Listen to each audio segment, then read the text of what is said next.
Durog na natin ang ampalaya. Guys, super dami nito. Ang technique nito guys, hindi masyado. Ay, huwag niyo palaging halo-haloin para hindi siya matais. Yung iba kasi nilalagyan ng asin. Inaanhan lang ng asin sa akin hindi lang.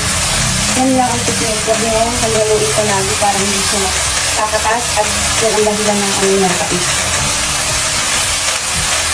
Tais siya. Diba? Ayan daw.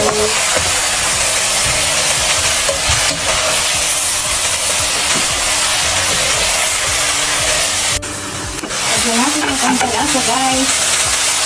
Ayan. Higit ko lang. Ayan.